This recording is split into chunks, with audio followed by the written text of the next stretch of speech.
नमस्कार मैत्रिणींनो, आज आपण बनवत आहे कढी. कढीसाठी ताक आणि त्याच्यामध्ये 2 चमचे बेसन, कोथिंबीर, मिरच्या, लसूण. मैत्रिणींनो, आता मी पातेल्यामध्ये कढीसाठी तेल ठेवलं आहे. त्यामध्ये आपण 1 चमचा मोहरी,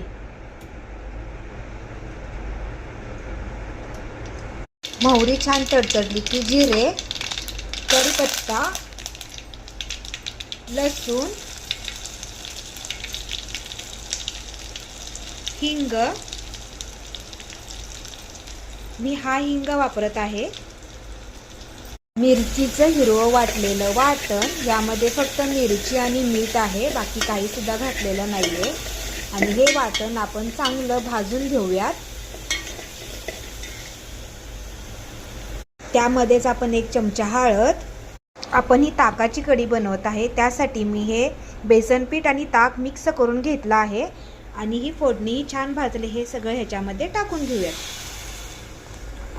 बघा छान हे आता फारसं दाटसर वाटतंय, तर ह्यामध्ये थोडं आपण पाणीही घालून घेऊ.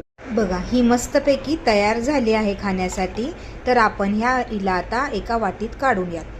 ह्याच्यावरती थोडी कोथिंबीर टाकते. बघा कशी झाली आहे सांगा चवीला आपली ताकाची कढी.